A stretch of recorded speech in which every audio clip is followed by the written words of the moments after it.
qalbimda muborakbod etaman.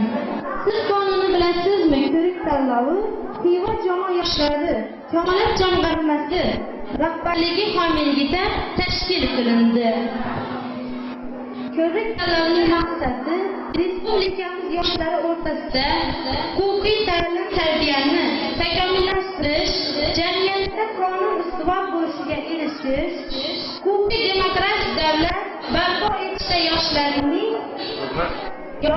ishtirokini ta'minlash, ularda ona vatanga muhabbat, kelajakka ishonch uyg'unishini shakllantirish, qonun targ'ibotlar, yoshlar va o'smirlar o'rtasida huquqbuzarlik holatlarini, jinoyatchilik illatlarini kamaytirish hamda butunlay bartaraf qilishdir.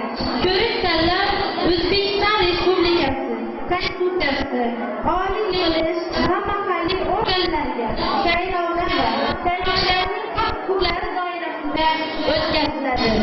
Bugungi ko'rik tanlovda tumanimizdagi Xiva jamoat xo'jaligining 33-maktab guruhi hamda Qaraqum jamoat xo'jaligidagi adolat guruhi bellashadi. Lekin Xiva jamoat xo'jaligidagi 33-maktab bu ko'rik kelolmaganligi sababli bu ko'rik-tanlovni siz qonunni bilasizmi kechasi deb atashga qaror qildik. Siz qonunni bilasizmi? Ko'rik-tanlovi nizomi 1997-yil 98-yil dekabr va may oylarigacha o'tkazilib tugatilishi kerak. Mana shu kechamizni ochib berish uchun so'zni maktabimiz direktori o'rta Qurmonboyevga beramiz. Marhamat.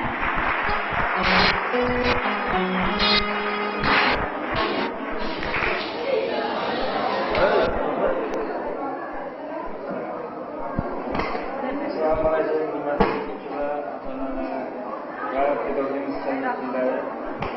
mana bugun siz qonunni bilasizmi, ko'rik-tanlov kechasida mana yig'ilishdi. Men shu ko'rsatgan qadamim, mana hozir mana mustaqil O'zbekistonimizga rivojlanib kunlar yashnab borayotgan paytida shunday qonunni bilmasdan balki mana qo'llar ochilib ketgan kishilarni mana shu o'quvchilar shunday ko'rib turgani bilsin degan maqsadda mana shu siz qonunni bilasizmi, ko'rik-tanlovni mana viloyatimiz, tumanimizda shu juda katta ko'tarinki ruh bilan shu kechalar o'tkazilishi mana tayinlandi. Va bugun mana biz sizlar bilan bizning mana Qaraqum jamoat xo'jaligida joylashgan Yunusinam maktabi va Xiva jamoat xo'jaligida qatnashgan 33-maktab o'quvchilari o'rtasida o'tkazilishi kerak edi bu kecha.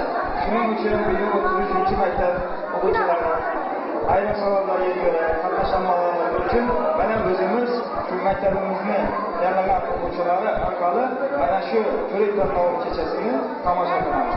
Va mana hozir bir qancha tayyorgarliklar qilishgan. Bu tayyorgarlikni kamchiliklar bo'lib qolsa yana keyin tuzatamiz va bu boshqa nimalarni o'tkazishda yana mana shunday tartibiy nizomni saqlab yana qaytaraman. Hammamiz shu kechani yaxshi bir tartibda bo'lib o'tkazaylik. Hozirgina bu yerda qanaqa qilasizlar o'quvchilar? Shu qonun to'g'risida gap to'g'ri aytilib turibdi. Lekin bu yerda hozir tartibni saqlash o'quvchilar o'rtasida buzilyapti. Shuning uchun hammamiz birgalikda tomosha qilib, mana shu kechani ochiqdan e'lon qilamiz.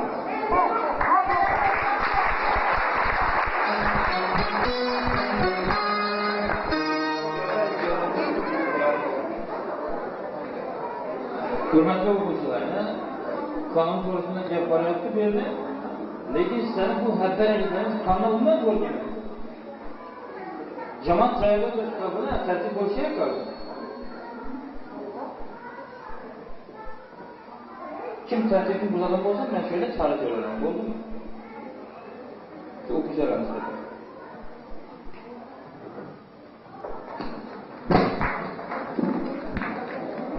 Rahmat. Endi sizlarni hakamlar hayoti bilan tanishtirib o'tmoqchiman. Hakamlar hayotining a'zolari Qurbonboyev, O'razmetova, Rahimova, Masharipov va Rahimov Baxtiyor uchastka militsiyasi. Mana shular hakamlar hayoti a'zolari. Endi birinchi shartimizga kelsak, birinchi shartimiz bilan tanishtirib o'tamiz. Birinchi shartimiz bizning guruhimizning tartib qismini tinglab tomosha qilamiz. Marhamat.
yurtum başında kuma, ona esre uçup gitmesin, karanlık işler vardır daima, talimler zabun etmesin.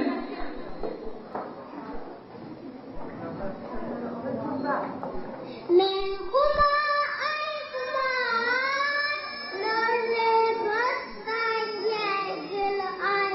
Men kuma ay kuma, nurli boston yegil ay.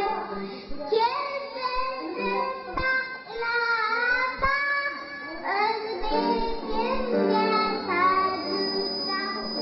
Kelsin taklata, o'zbekimga sadusa.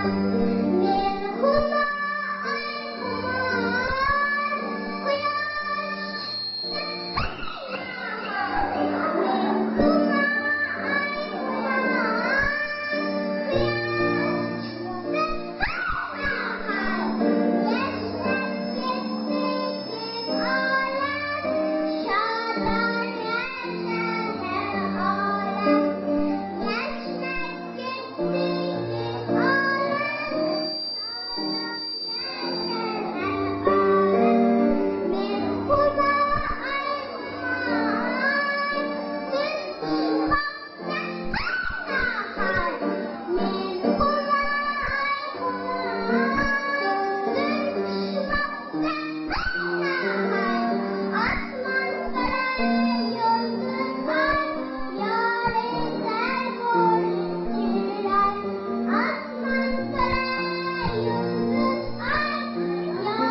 Yuragi ma'rifat nuriga oshno, yuzlab farzandlarim baxtini o'ylar, aziz ustozlarim mehri daryolar, sizga ham qutlug'dir bu ulug' to'ylar.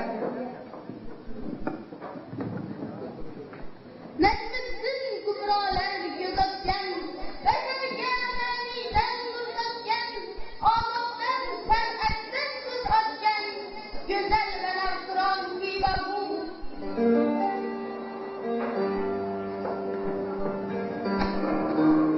Ming yillik tarixing izlaydi yoshlar, ming yillik tarixing so'zlaydi toshlar, bari bir ma'nidir izlaydi toshlar, siru asrorlarga makon qiva bu, hali ko'pdir sirni pinhon qiva bu. Ajdodim qumloqda shahar qurganidan, mag'ribda g'oylarda yashagan odam, 2,5 ming yosh shahrini cho'zgan, hali otilmagan javon qiva bu, hali bitilmagan doston qiva bu. Oradan 2500 yil o'tdi. Bu davrda ne hakamlar, silsilalar davron surib o'tdilar. Ma'rifatparvar shohlar shu zaminda go'zal va shahovatli obidalar ko'rsatdilar. Minora-yu masjidlarning tarifi butun olamga yoyildi. Avestovitlarga ko'ra, Yuramizdan 1000 yil oldin Xorazm Xudoyrazm deb yurishgan. Bu degani ko'p yosh o'tgan demakdir. Xorazm dunyoda 2 yil yagona bo'lganligi uchun ham oldinada Eron bog'i deb ham yurishgan.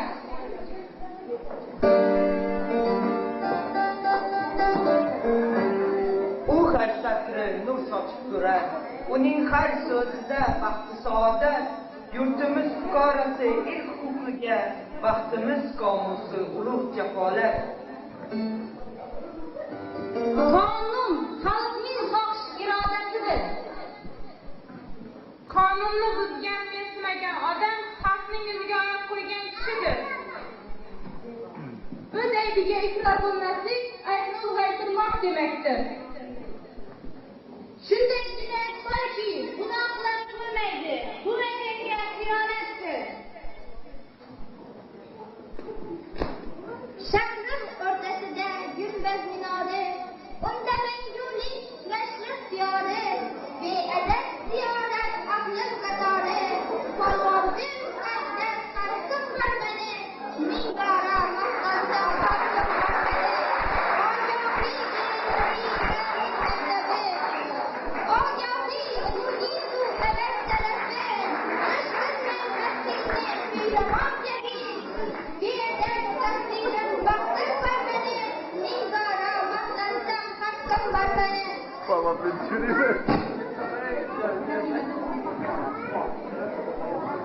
Yorug' kelajakka loyiq iqbol, har qaysini o'rdan o'g'il qizi bor.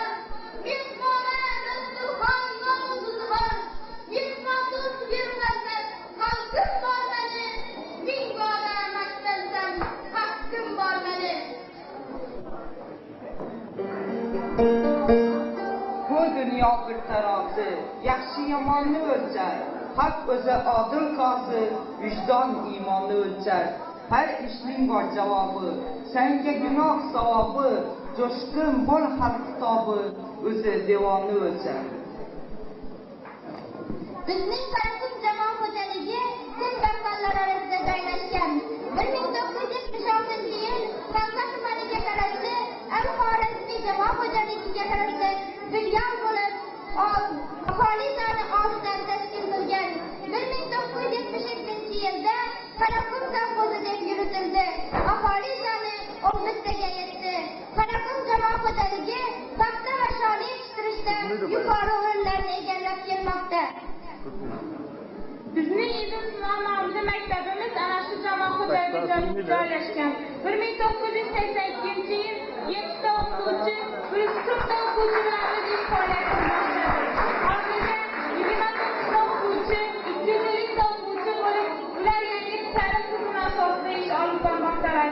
Bizning maktabimizda fan kabinetlari, sinfdan tashqari ishlar bo'yicha kabinetlar tashkil qilingan. Va bizning maktabda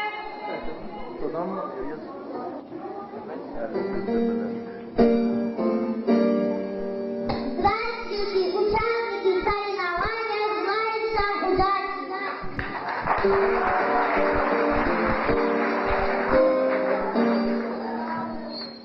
Леди, стой!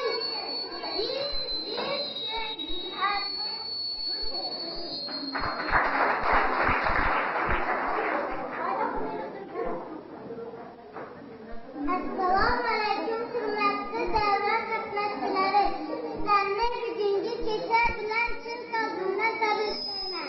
Har ikkalangizga omad tilayman. Bizning maktabimiz umid ishlaridan tashqari viloyat va tuman olimpiadalarida qatnashib, yuqori o'rinlarni egallab kelmoqdalar.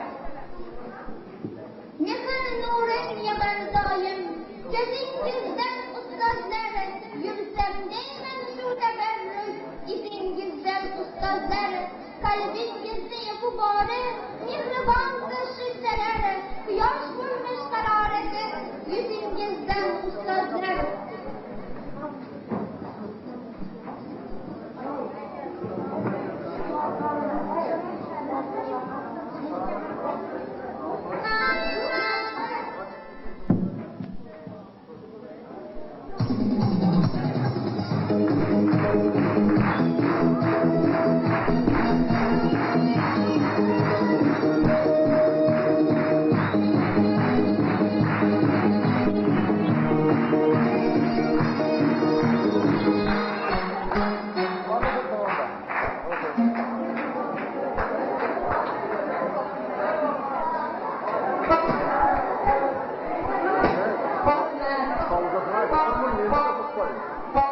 Birinchi shartnomani baholangan holda birinchi sinf qizlari ijrosida Divonimizning Shomonona raqsini tinglab tomosha qilaman. Marhamat.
bergan baholaringizni izohlab bersangiz.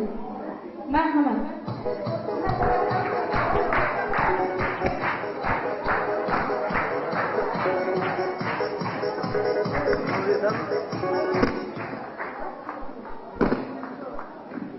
Assalomu alaykum.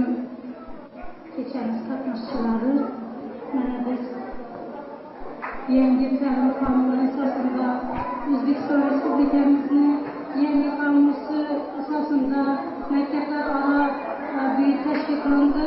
Siz qonunni bilasizmi degan mavzu asosida bellashuvlar. Shu bugungi cheklarda bizning maktabimizda 33 son maktab bilan bizning maktab siz qonunni bilasizmi degan mavzuda bellashuv o'tkazishimiz yoki doimiy sabablarga ko'ra maktabimiz kela olmadi. Mana biz maktabimizda shuni bellashuvimiz kecha kunda tashkil qildik. Shu o'tkazayotgan kechamizni birinchi tabrik qismini takror hayoti birgalikda sizlar bilan birgalikda tomosha qilib 5 bor baholadik. Hamma tomonni hisobga oldik. Davlat bezatilishi, sinflarni yo'llanishi, mana latin tezorli tijoratlarni latin tezda yozilgan bularni tabrik qismlarida maktabni hayoti, Qaraqum jamoat xo'jaligida joylashgan uchun Qaraqum jamoat xo'jaligida tabrik, Xiva tuman o'zgartirish, viloyatimizga hamma qaratildi. Ko'krak nishonlari e'tibor olindi. Qonun to'g'risidagi ajoyib gaplar o'tkazildi jamoat tarafidan. Shuni yaxshi tabrik qismi bo'lganligi uchun mas'uliyat ishtirokida 5 bahodan baholadi.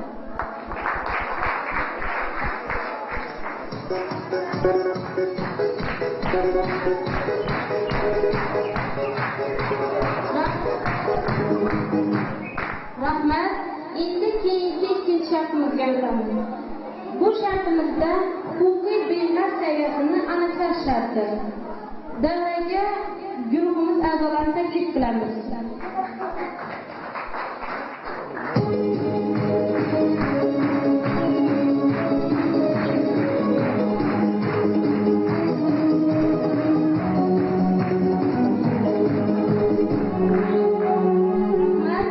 Endi birinchi shartimiz quyidagicha.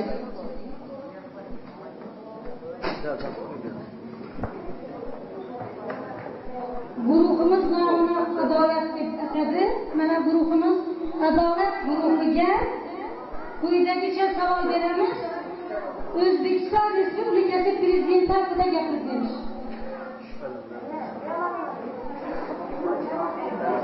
Tayyorlanish uchun 1 minut vaqt beriladi.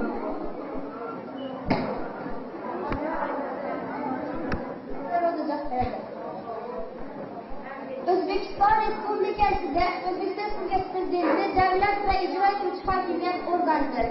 O'zbekistonda Respublikada prezidentlik lavozimini boshqarish birdaniga qaror topgani yo'q. Respublikada parlament 1990-yil mart oyida bo'lib o'tdi. Shu vaqtda amalda bo'lgan konstitutsiyaga o'zgartirishlar kiritildi. Shu tariqa prezidentlik lavozimi joriy etildi. O'zbekiston Respublikasi Prezidenti 1991-yil 29-dekabrda saylandi. U xalq tomonidan muqobil saylov asosida saylandi.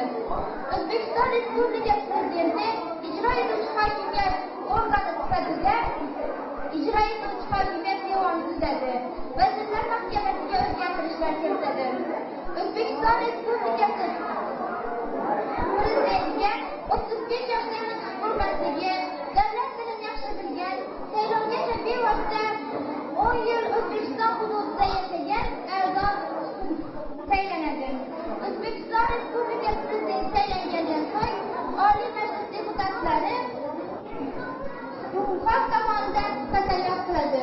Ular o'z qasamyodida vatanga muqaddas xizmat qilish va fuqarolar erkinligini va huquqlarini bajarish to'g'risida gapiradi. O'zbekiston Respublikasi Prezidenti chet ellar bilan bo'ladigan diplomatik ishlarni shaxsan o'zi bajaradi. Shaxsan diplomatik ishlarni, balki boshqa chaqiruv yorliqlarini ham o'zi qabul qiladi. O'zbekiston Respublikasi Prezidenti Vazirlar Mahkamasiga o'zgartirishlar kiradi. U bu o'zgartirishlarni Oliy Konstitutsiya sudi va a'zolari, Oliy Majlis sudi va a'zolari, Oliy xo'jalik sudi va a'zolari bilan birgalikda faaliyetle beceredi. Özbekistan'da muayyen, tuman, Kocaeli sudlarını, sudyalarını tayinleydi ve lavazımdan azat kıladı. Özbekistan vilayetlerindeki hakimlerini tayinleydi ve lavazımdan azat kıladı. Özbekistan Respublikası Prezidenti bundan teşkere Kurallı Güçler Başkomandanlığını tayinleydi ve lavazımdan azat kıladı. Bu Kurallı Güçler Komandanlığı Ali Terbi unvan verdi. Ve şu mükafatga layık bo'lganlarni Respublika shu mükafatga layık bo'lganlarni tabrikleydi. Özbekistan Respublikası Prezidenti Respublikada Oliy Majlis Tuzgan komissiya a'zosi Özbekistan Respublikası Prezidenti bo'lib agarda u 3 kun ichida kelmasa u yana o'z o'rnida qoladi. 10 kun ichida kelmasa Oliy Majlis deputatlar tomonidan saylanadi ve 3 oy ichida kelmasa umumxalq tomonidan saylanadi. O'zbekiston Respublikasi Prezidenti lavozimidan tushgandan keyin iste'foga chiqadi ve u umrbod Konstitutsiyaviy sud a'zosi bo'lib qolaveradi.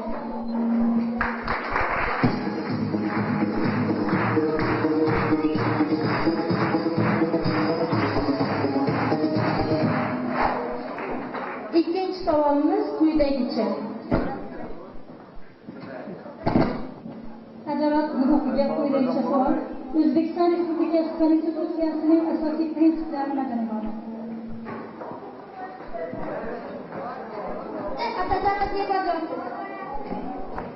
Mening savolimga javobim quyidagicha.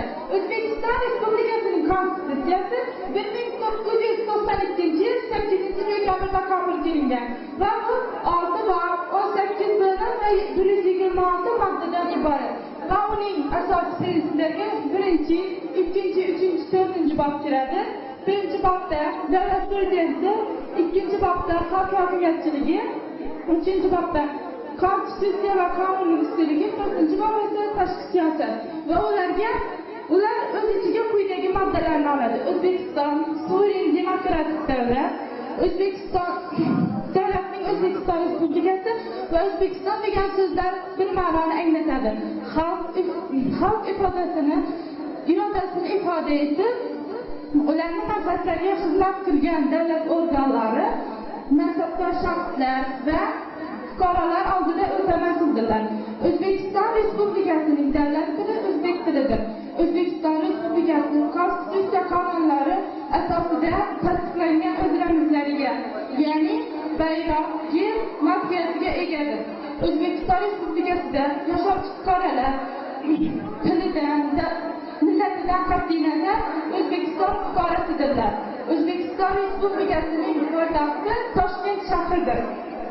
O'zbekiston davlatning manbaidir.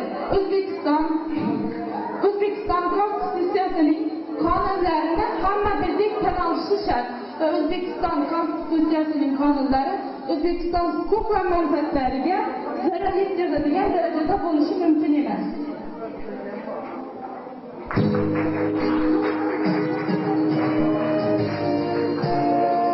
Savolimizni to'g'richilar bormi? Yo'q. 3-chi savolimizga o'tsak. 3-chi savolimiz jinoiy javobgarlik necha yoshdan boshlanadi?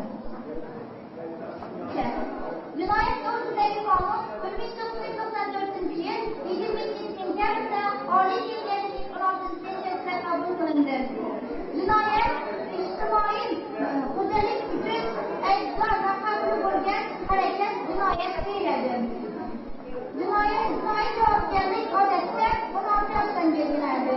Agarda qabul deb topilgan jinoyatlar 14 yoshdan, hatto odam o'ldirish 13 yoshdan olib belgilanaveradi.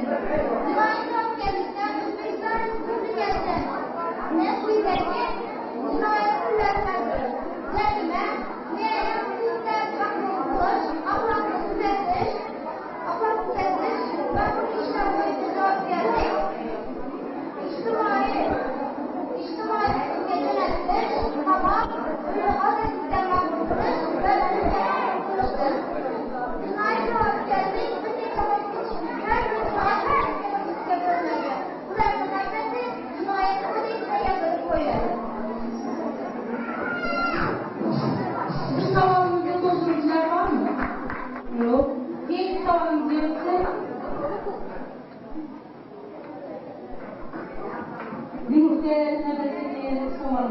Jinoyat nima?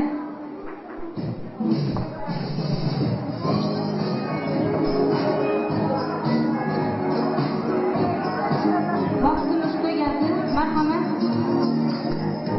Bizda bu savolga guruhimiz a'zosi Shaydalloh javob beradi.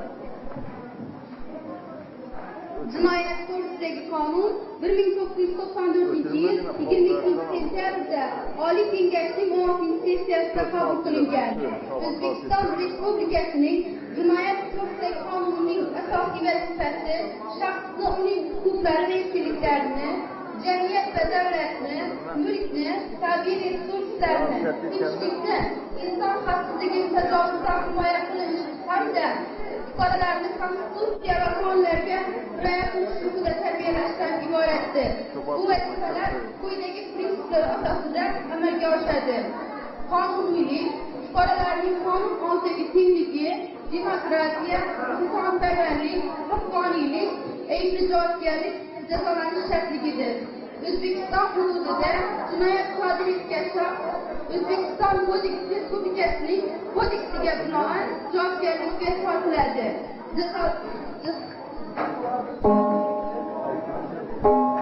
Bu savolimizni to'ldiruvchilar bormi? Yo'q. Endi bu shartimizni baholagunga qadar Anajon Alloberganova ijrosida O'zbegim she'rini tomosha qilamiz. Tinglar. Marhamat.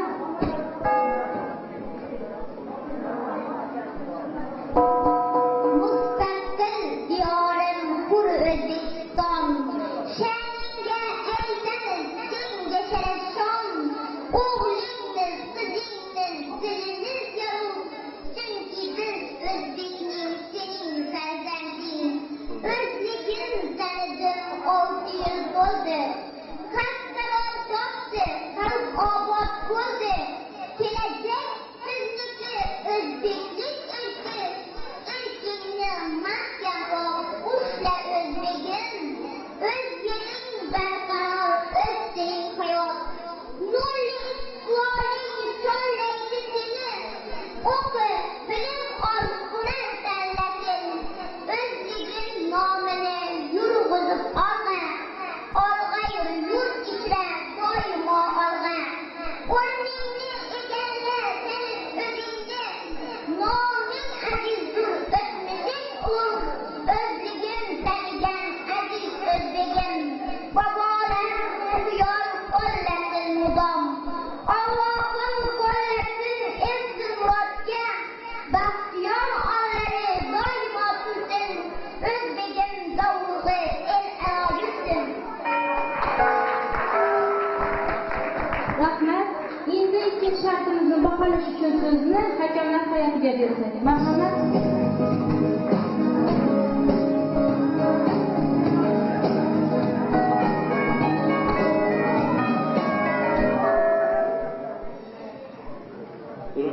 Hurmatli o'quvchilar, hakamlar hay'atiga sizlar bergan javoblarni aniqlab, birinchi savollarni javoblaring aniqladilar.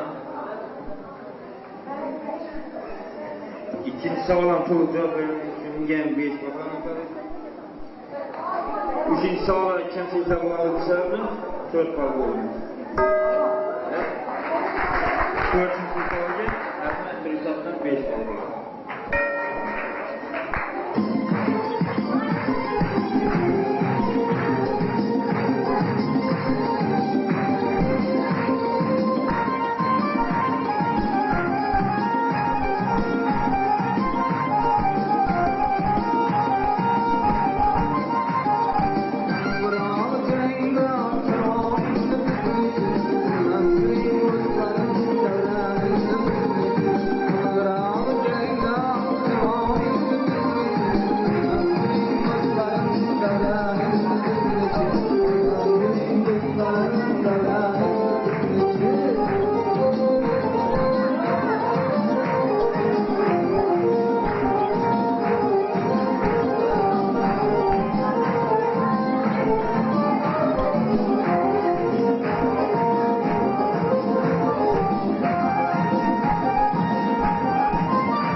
maqsadimiz huquqiy bilimlar asosida sahnaviy ko'rinish, sud jarayonini tomosha qilamiz. Marhamat.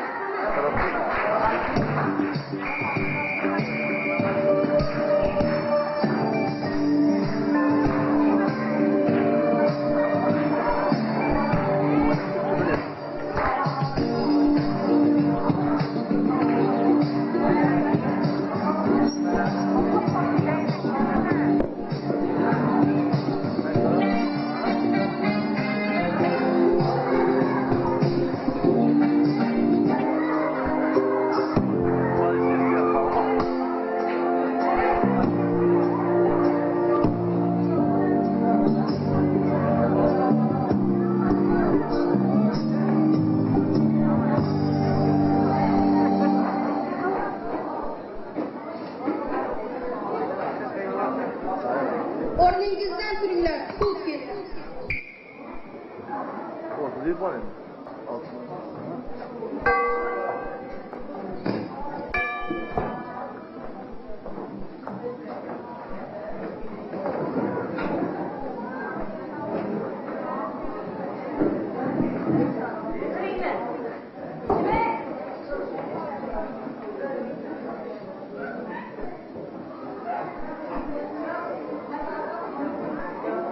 O'zbekiston Respublikasi nomidan Xorazm viloyat Xiva tuman sudi 1998-yil aprel oyining 11-kuni o'z binosida ochiq sud majlisida raislik etuvchi sudya Halima Nabatulayeva Shaydor Ro'zmetova kotibligida tomonlaridan prokuror Zebata Janova, himoyachi Iroda Qurbonboyeva ishtirokida O'zbekiston Respublikasi Jinoyat kodeksining 169-moddasi 2-qismini tabandi bilan ayblangan Maskarimov Jasur Qurbonovich 23-sentyabr 1982-yilda Xorazm viloyatida tug'ilgan.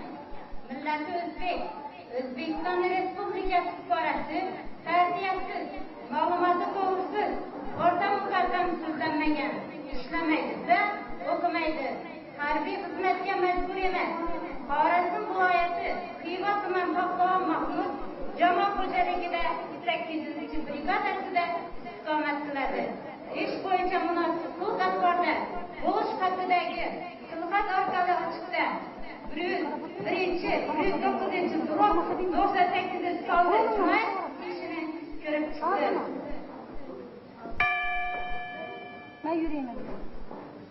Sudlanuvchi, jabrlanuvchi, sud tarkibiga qarshiliklaringiz bormi?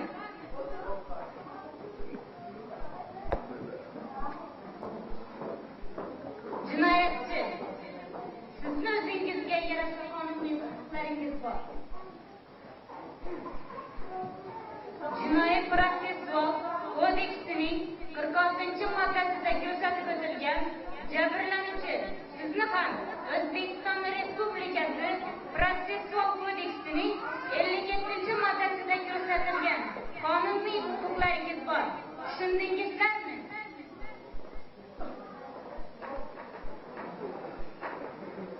Oqlovchi prokuror hujjatlar iltimosnomalar bormi?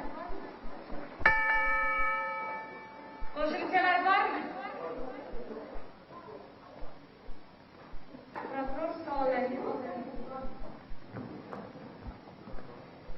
hurmatli sud hayotlari, mana bugun sudlanuvchi Maskarimov Jasurning jinoiy ishini ko'rib yakunlash arafasida turibmiz. Davlat ayblanuvchini quvvatlash, men zimmamga yuklatilgan sudlanuvchiga nisbatan jazo tayinlashini, uni O'zbekiston Respublikasining 2-qismining abadi bilan aytdi deb topib, shu muddatda 3 yil muddatga ozodlikdan mahrum qilishingizni, ma'lum davlat foydasiga musodara qilishingizni so'rayman. Lekin unga O'zbekiston Respublikasi Jinoyat kodeksining 72-moddasini qo'llab, jazoni 2 yil davolash, sinash yo'li bilan shartli deb hisoblashni so'rayman. Savolingiz bormi, jinoyatchilar? Jinoyatchi o'zbek bormi?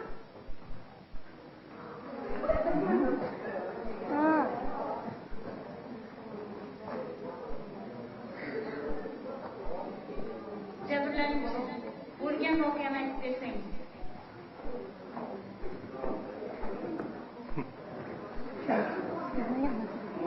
Mart günü Dehqon bozorida 250 dona qo'lak ko'rdim. 12 Mart günü azam bilen sete altılardan kurup taraftan koldan kemer planını bildim. Kızdan açımdan soradım. Şu geçişiren şu kollarının yanında iki bala evvela hüvvet oldu. Şu benim şu Cuma'nın şu ikisinden şu maçında duradan cahil ettiler. Olsun kollarını derip duruma kaptırdığımdan maçında duradan cahil baksam bu cesur şu arabanın yanında satıp durmanını gördüm. Gözüme istifasının damından bu kollarını yerden aldığımda bir kim materyal tuttuğum vakti kimliyse gelip kaldı, kimliyse adımlar gelip kaldıdan ikimizin cencelimiz değişti. Bunu derdim şu kapı soğaka tuttuğundan ki bu cesur bulmamak yana çıkardı. Lise adımlarına rahmet, onu bağlarken tattım. Bu neye cesur daha cencelli yok.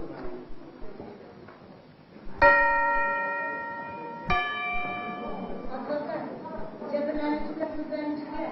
Soğanlarınız var mı?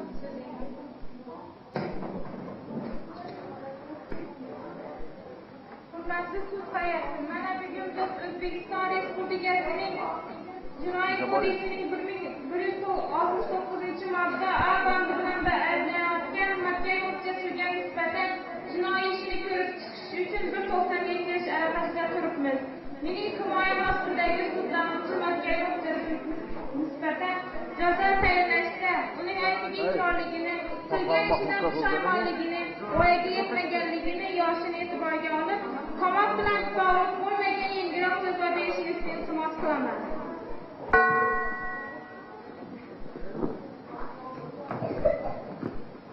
Sud maslahatga kiradi.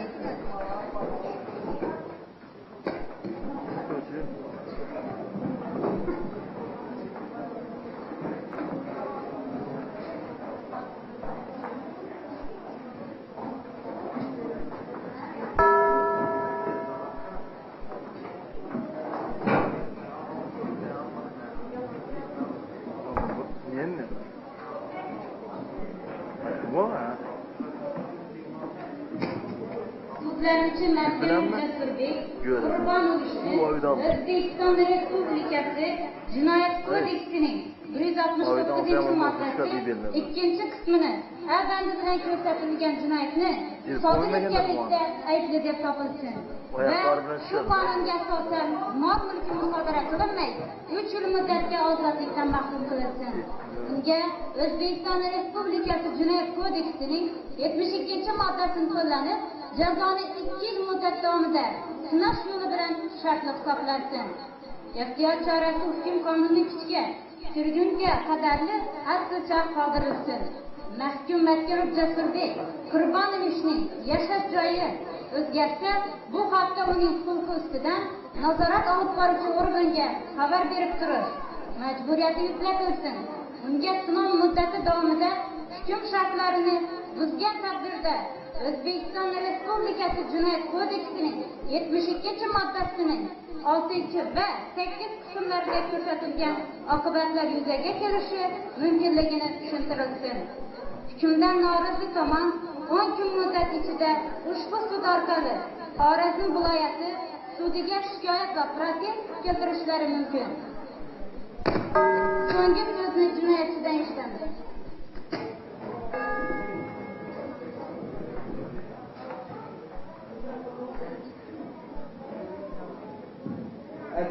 Erdo'g'an yaxshi tartibimiz malikachiliklar bundan keyin takrorlanmaydi. Malikachiliklar iltimos.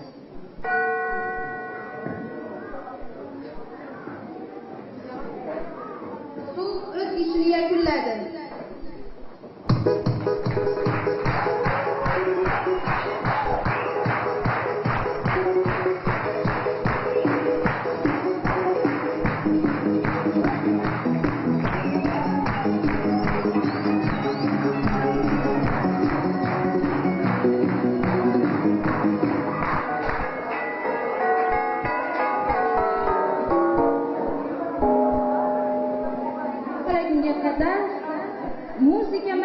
o'quvchisi va Ergash ijrosida Xorazm xalq o'yinini tinglab tomosha qilamiz. Marhamat.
Endi 4-shartimiz guruhimizni sardorini davraga taklif etamiz. Marhamat.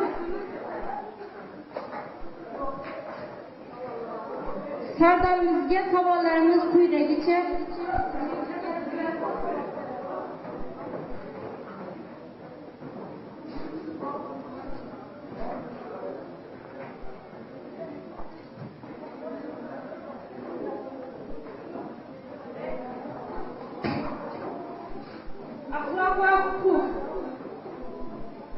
Axloq va huquq davlat paydo bo'lishi bilan paydo bo'lgan. Axloq va huquq bir-biridan farq qiladi. Axloq qoidalari jamoat ta'siri bilan qo'riqlanadi. Huquq qoidalari esa davlat tomonidan qo'riqlanadi. Huquq qoidalari yozib qo'yiladi, axloq qoidalari yozib qo'yilmaydi. Axloq qoidalari inson ongida paydo bo'ladi, huquq qoidalari esa davlat tomonidan paydo bo'ladi. Axloq qoidalari jamoat tashkilotchisi bilan qo'riqlanadi, huquq qoidalari esa davlat tomonidan qo'riqlanadi. Agar axloq qoidalari buzilsa, o'zbek jamoat oldida jazolanadi, huquq qoidalari buzilsa davlat tomonidan majburlov choralari qo'llaniladi. Agar iqtidoriy jamoat tizimida ham huquq paydo bo'lmasdan oldin ayollarga ishlar bilan mashg'ul bo'lganlarida, erkaklar ovchilik bilan mashg'ul bo'lganlarida ham axloq qoidalariga rioya qilganlar. Agar axloq qoidalari buzilsa, u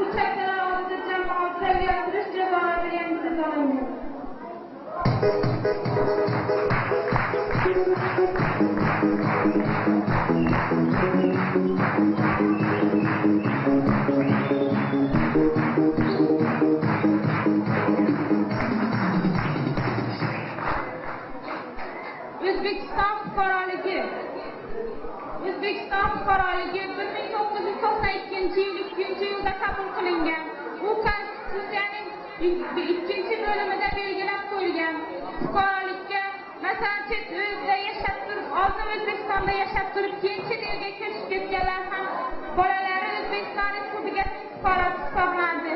Bizning yurtimizga, mustaqil O'zbekistonga chet eldan kelib tajriba almashish uchun oliy ta'lim berish yurtlarida ishlash uchun kelganlar bor. Ular o'z ixtiyori bilan chet ellik fuqaroligidan kechib O'zbekiston fuqarosi bo'lish uchun ma'lum idoralarga ariza bersalar, O'zbekiston Respublikasi Prezidenti arizalarga imzo qo'yib ularga O'zbekiston fuqaroligi beriladi. O'zbekiston Respublikasi fuqarolari ham O'zbekiston Respublikasining fuqarosi hisoblanadi.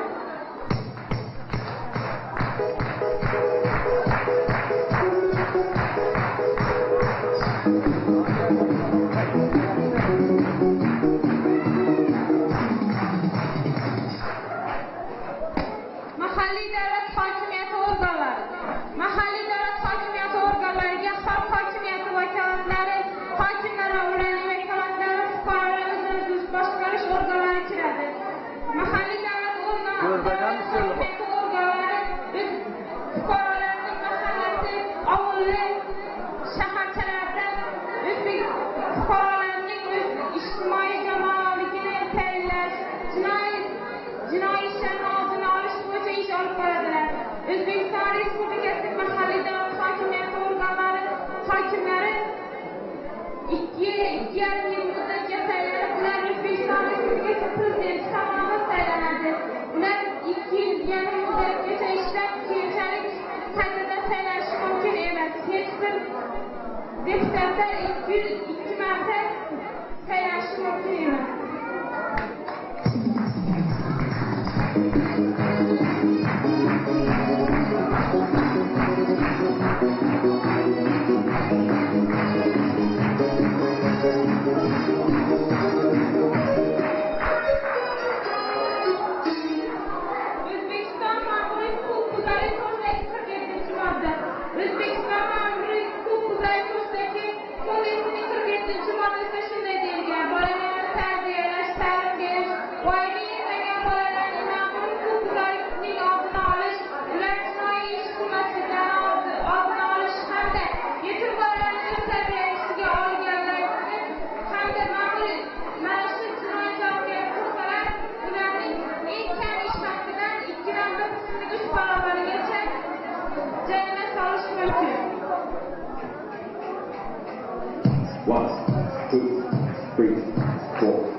Rahmet. Rahmet. Endi Rusiya va Sahiba ijrosida Abdulla Ipovning O'zbekiston she'rini tinglab tomosha qilamiz. Marhamat.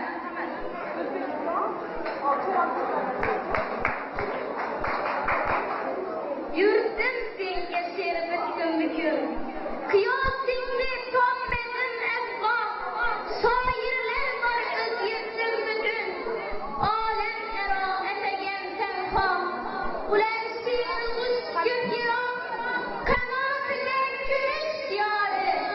Bir o'lcha bor dunyoda biroq. Bitilmagan dastondir bori. Faqat ojiz sanadim menim. O'zbekiston vatanim menim. O'tirmasman behushligingda. Topolmasam tegmasman alam. O'tirmasman ertaklab so'zlab.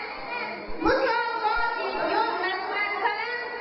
Ko'zlaringdan olish sururni. Dog'u sozu ustoz olimjon. G'ofurulloh bergan g'ururni. Ko'rmoqmiz dunyoga daston. Olis tarix qadamim menim. O'zbekiston vatanim menim. Baholatdan to'kildi bulxon. Bir kalom qilgan avvalini. Osmon ilmi tug'ilgan isbot. Ko'rogoni jadvallarida. Qotil kuling qilib solimin. Quyosh bo'lib o'sdi levos. To'zg'anlikda yulduzlar ila. Bu ulug'bek ko'zidagi yosh. Yerda qolgan otanim menim. O'zbekiston vatanim menim. Bosh yurtingdan o'tdi ko'p zamon. O'tda o'tda o'tdilar kuching. Hali uchragan oqardu nodon. Ona xalqim yo'qengan sen. Seni Chingiz g'azabga tushib. Yo'qotmoqchi bo'ldi dunyodan. Jahon etdin samani bo'lib. Ona vatanimiz bizning baxtimiz. Bayda ko'rikini birgalikda tomosha qilamiz. Marhamat. Yana o'ynab ketdi.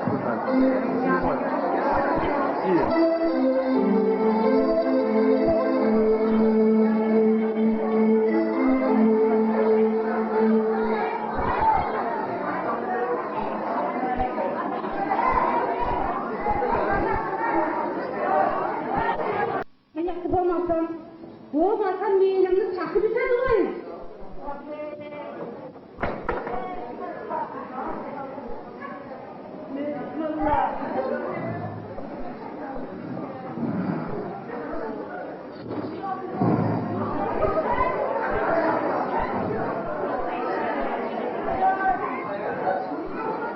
Hayır. Sarayakım. Lakon gelme sarayakım. Yaptın nasıl neydi? Sarayakım. Ama tamam sen kimsin? Ha bir kez daha. Ha sen mi sen? Vah vah vah he. Ne o gerek? Ay canım. Ayıp İslam'da ispat ettiler beraber uğradı. Var var gitti. Gitti nerede? Gitti var. Yine eski aramadın Gretchen. Bakın kendileriniz etsinler bir öğretmen ol.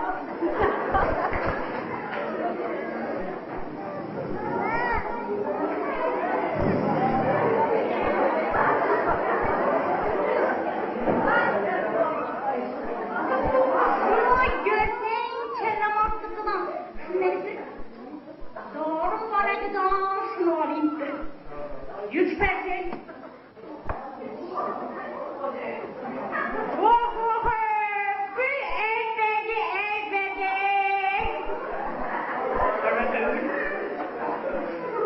Dur hey. Bunları göremedi. Geç kaptılar. Beni takıp. Vah İbi. Babay.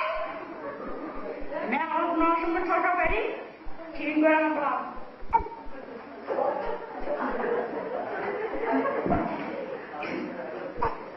Hey babay. Şuraya oldun mu? Tur, kereste ey. Ey babay. Allah sana geldik mi kendine? Geldim. Anlattır.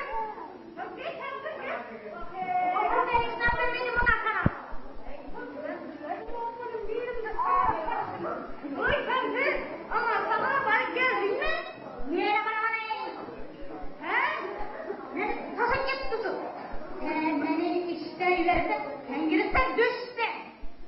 Kemal, ben düşten girerim yok. İki ayakla kalk, girdim kendin. Şu adetini koymadın. Mensup varmadın beni. Bir kere çıkan geldi. Kaysırana meşhurantına gitti de tutmama. Tuğba. Kulak gitti işe gelmedi.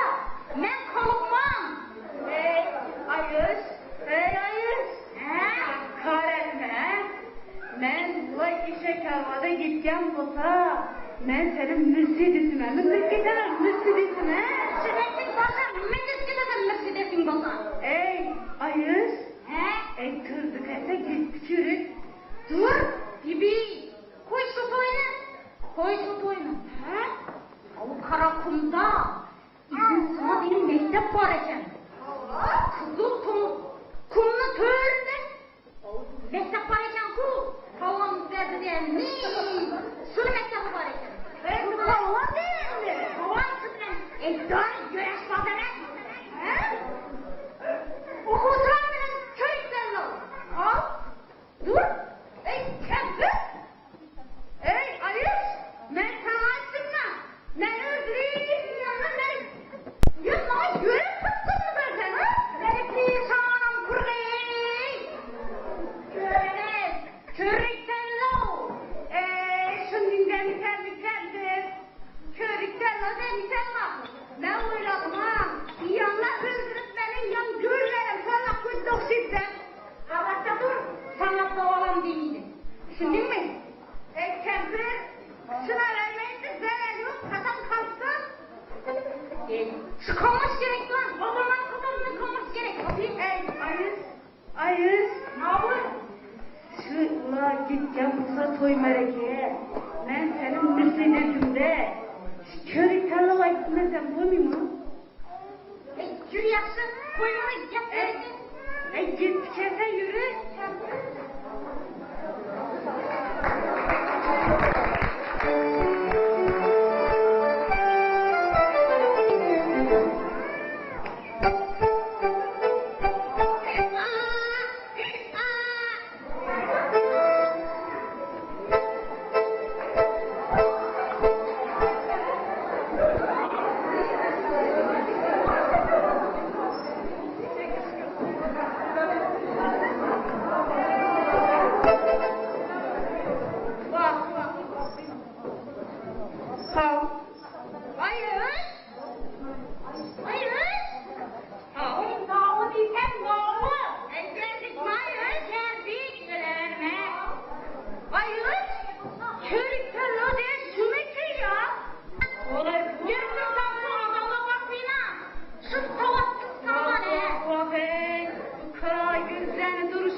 Bizden şu yaşlarımı. Koy, yaşlarını koy. Bu kara gözlerini duruşuna karayı. Bu düzgâna karayı. Bu düzgâlarına. Bu dublilerine karayı. Dublilerine koy. Sus. Okey. Babay kızı sus. Onun meselede yürüyerek ki. Vakitlerde yürüyerek ki. Vah bu kız. Bu tüplü diyeceğim, kop da diyeceğim. Çavlu diyeceğim mi? Tüplü diyeceğim mi? Şuanı gör. Vah menem hazı yaşlattım kayıtke sabahımı. Tamam karamak edinle. Vay ben ölüp gideyim. Sabahsız sandan. Koy kendi. bari üzerimizi tutamız mı? Oyunumuzu gözetimiz mi? Ya yadımda mı bize şu ikimiz, şu haredimler sen? Dado ha. Sırnaya oynayadık kendi. Dado abi oynat benim mi? Dado der kaldın. Dado'nun 7 yaş. O 7 aylık balam oynuyor. Dado ona. Ayıs. Sen onları bilmişsen eken. 7'den 70 yaşa artistler oynadı onu. Sen ne o demişsin Ayıs? Sen bu yanlışının bu.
Endi 5-chi shartimizni baholagan juri a'zolariga bersak, marhamat.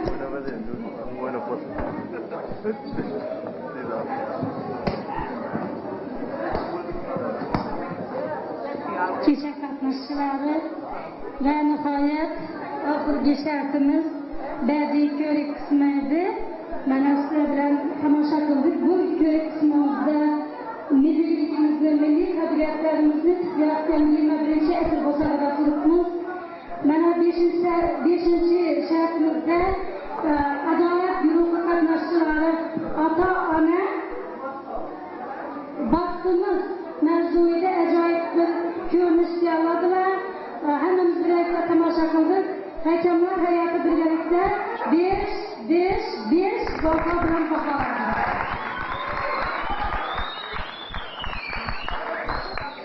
Jamoat qatnashchilari bilan bugun adolat nomi bilan nomlangan maktabimizning yuqori sinf o'quvchilari bilan mujassamlashgan adolat guruhini hokimiyat ma'ruf tomonidan topshirilgan topshiriqni sizlar bilan shu yuqori sinf o'quvchilarimizning qay tarzda tayyorgarliklarini birgalikda ko'rib chiqdik. Mana birinchi qismida tabrik qismini, ikkinchi qismda savol javob qismi huquqshunos fanidan olindi. Shu yuqori sinf o'quvchilarimizning huquqshunos faniga bo'lgan qiziqishini, huquqshunos fanidan olgan bilimlarini fan o'qituvchisi Kattaboyeva, tarix o'qituvchisi Atayeva rahbarligida shu o'quvchilarimiz sizlar ko'rgandek bilimlarni olganlar. Shu kechaga shu ikkalasi katta tayyorgarliklar shu o'quvchilarni tayyorlaganlar. Hammamiz birgalikda tomosha qildik. Mana hamma narsani shu oldina niyat qilib qo'ysa ketar ekan. Mana ko'rdingizlar, hech qanday huquqshunos fakultetida yuridik institut bilan studentlar bulardan ortiq o'qitilganlari yo'q. Albatta bu qatnashayotgan yuqori sinf o'quvchilarimizdan umidimiz katta. Bizning kelajagimiz. Mana shular hamma fanlarni shunday qilib o'qisalar, ulardan kelajagimiz poydevor bo'lgan ajoyib insonlar, ma'naviy yetuk insonlar bo'lib yetishiga aminimiz komildir. Eğer şu huquqshunos fanlar bo'lgan shu savollarga javob beradilar, her biri bir savolga javob beradi. Lekin bular 14-24 savolning javobini suvga yetishtirib gördüğünüzde. Lekin shundan qalan joydan ustoz joyimizdan aytib turibdilar. Umidimiz kabi bizlarning kelajakni bitirib kelib o'qitgan o'quvchilarimiz bor, oliy tarbiyalarda bitirib kelgan ishlab turganlar bor qatorimizda. Shuningdek, shular qatori bular yaxshilab tayyorlanishlarni, yaxshilab qiziqib o'qishlarni davom qildirsalar, yuridika institutlarga kelib haqiqiy yurist o'qishlar degan umidimiz katta bo'ladi. Davlatimiz mehmoni bo'lib o'tirgan Baxtiyor akamlar shuni bildirib o'tirdilar. Haqiqatan tan berdilar. Sud jarayonini ajoyib chiqdi. Umumiy qarorda o'quvchilar sud nomi, jinoyat nomi bilmasadilar. Endi hayotda ko'rdilar. Demak, jinoyat qilmaslik, jinoyat qilgan kishini qanday qilib qarorlanishi, sud hokimiyati tomonidan uyalib qolishi, uni qanday choralar ko'rinishini mana hammamiz birgalikda ko'rib chiqdik. Shuning aziz o'quvchilar, hech qaysimiz jinoyatga, birovga haqorat qilishga qo'l urmaylik. Shu O'zbekistonimizning huquqlarini hammasini rioya qilaylik. Her o'qituvchilarni o'zimizdan kattalarga bo'lgan hurmatimizni oshiraylik, kichkinalarga bo'lgan izzatimizni oshiraylik. Men shu fursatdan foydalanib bugungi adolat guruhini mujassamlashtirgan yuqori sinf o'quvchilarini barchasini katta rahmat aytaman. Bularni tayyorlagan yana bir bor aytaman. Huquqshunos o'qituvchimiz Kattaboy baba, tayyorlagan tarixdan o'qituvchimiz Atay baba, musiqadan tayyorlagan boshqa yordam bergan ota-onalarimizni, boshqa adolatlarda qatnashgan kichkina sinf o'quvchilarimizni barchasini katta rahmat aytib, ularning o'qishlarida, ishlarida ulkan zafarlar tilayman. Har doim ularga omad kulib boqsin. Kelgusida biz talab qilib turgan, biz umid qilib turgan me'morlar yetuk insonlar yetishib chiqsin.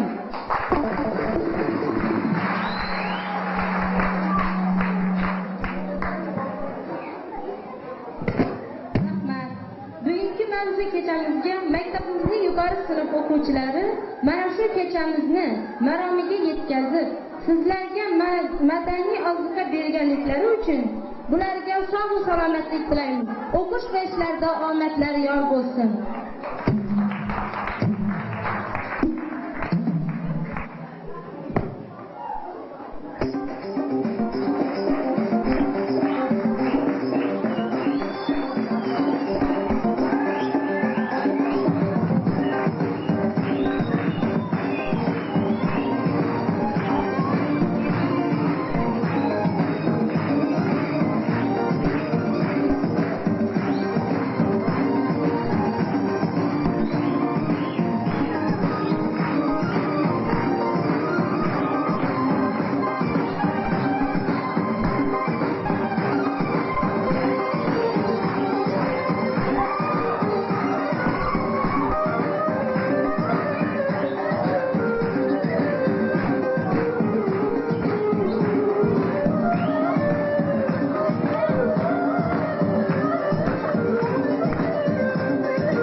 Bu mektep okuyucularına sanki ahlaki kimya hayatını Alisher Navoiydagi kinoteatr bor. Shunday meri bilan, shunday tayyorlanib yaxshi ko'rsatganlar, bor tayyorlar o'quvchilar, shu o'quvchilar oxirlaridan tabriklayman. Rahmat. Ulardan kelajakda bilmay chiqsa bo'ldi. Rahmat.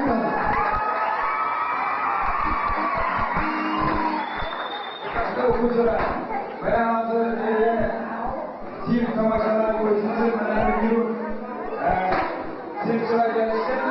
Shuni hammamiz birga tartib intizomi bo'lib tomosha qilamiz. Eshitsangiz, eshitmanglar. Hozir tashqariga chiqib